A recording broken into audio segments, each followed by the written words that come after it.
are a group of 5 are doing our experiment on the population of Ordinata species in UiTM campus Tapa. And you can see our documentary on this experiment. The purpose of our experiments are to see whether there is a presence of Ordinata species in UiTM Tapa. We are doing this experiment by sampling technique. And while doing this experiment, we observe there's a few different species or Ordinata that comes in different sizes. The experiment were done in few locations, which is Tasik Alpha and Tasik Gamma, and the Ordinata species were likely to be found in lake streams and swamps. Don't forget to watch to the end, okay? Ordinata species are the insect order comprising the dragonflies and the damselflies.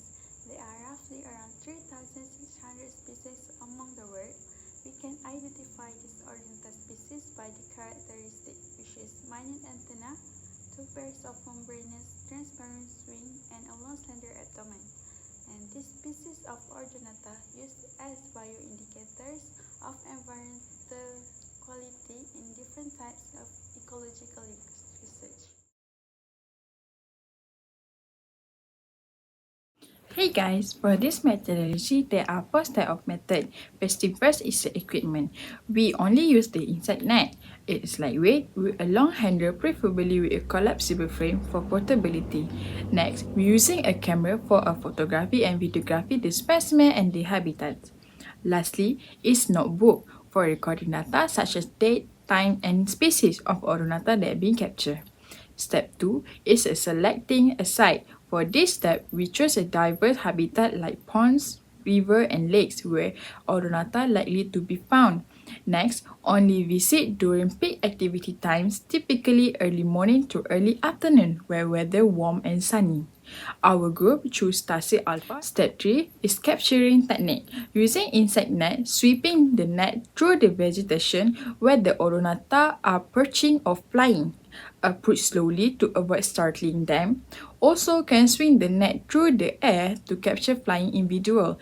Aim to catch them by sweeping the net in a quick, smooth motion.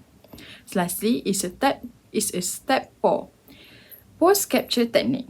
Photograph specimen for future reference and verification. Record detailed information about each specimen including habitat characteristic and more. After the verification, release the specimen back into the habitat, ensuring they are unharmed.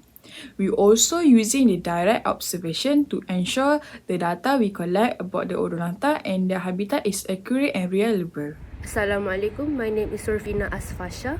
I will present to you our group result. Firstly, we found Argiosynamis pieris. Secondly, we found Argiosynamis pygmae. Next, Achisoma panopodes. Then, Argiosynamis femina and Rheotemis philis. Now, I will present to you our analysis result for Argiosynamis pieris. It was a small dragonfly with a bluish white color and black spot, and it had a slender body. For Argiosynamis pygmae, it was a small dragonfly with black capped green eyes, black thorax with green stripe and lateral side. The abdomen is black on dorsum and green on ventral half. The remaining segments are orange-red. Analysis result for Argiosynamis femina. It is a confusing species to identify due to color changes with maturity. Mature female are in a dual olive color, while immatures are bright red. For Achisoma panopodes, the female anal appendages are blue-white, similar to male, but male have a greenish yellow eyes, thorax, and abdominal segments up to 5. Last but not least, for Rheotemis philis, the head and body are dark brown. Its wings are clear but tinged with yellow, with black tips.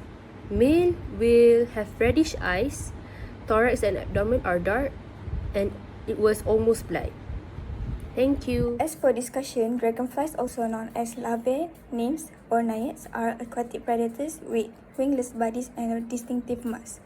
They have protruding eyes and a formidable anatomical structure, with fang-like pincers used to capture prey like worms, crustaceans, tadpole, and fish. Different species can be classified as sprawlers, burrowers, hiders, or claspers. Larvae produce larvae that crawl when placed in or near water. They use gills to obtain oxygen from the water, and water is drawn in by the abdomen and pumped out through the anus. Jet propulsion is used as an escape mechanism, and solid waste is evacuated through jet propulsion. As the larva grows, its wings become visible and grow larger. The larva eventually emerge as an adult, leaving behind exuvia or cast skin. Dragonflies have a mating stance exclusive to the Odonata, with male and female twisting into the wheel posture before and after mating. Dragonflies are long, membranous insects with two pairs of intricately veined wings. They have a more powerful bill and are stronger flyers than damselflies. They have a wide range of color and can fly up to 16 cm in wingspan. Dragonflies are also among the fastest insects, often engaging in wing wearing and basking in the sun to generate heat before taking flight. Their speed and agility make them effective aerial predators. Some dragonflies consume prey that is 60% of their own weight, making them one of the most effective aerial predators. They can make an annual multi-generational journey of 18,000 kilometers, with individual globe skimmers flying over 6,000 kilometers. And lastly, for conclusion, the study of Odonata species, particularly dragonflies, near your item Tapa provides valuable insights into local biodiversity and ecosystem health, as dragonflies are bioindicators of water quality and habitat integrity. To identify species and estimate population size, procedures like transect sampling, mark recapture approaches, and environmental sampling should be used. Surveys undertaken during different seasons will aid in the documentation of species variation, while statistical analysis will allow for the correlation of population data with environmental parameters such as water quality and vegetation. Transects should be used to quantify abundance, mark recapture to estimate population size, and environmental data should be collected to better understand the factors population can help to influence conservation approaches like pollution management, natural vegetation preservation, and freshwater habitat protection. Finally, the findings will help to advance UiTM Tapa's ecological expertise while also supporting broader environmental management policies targeted at protecting local biodiversity.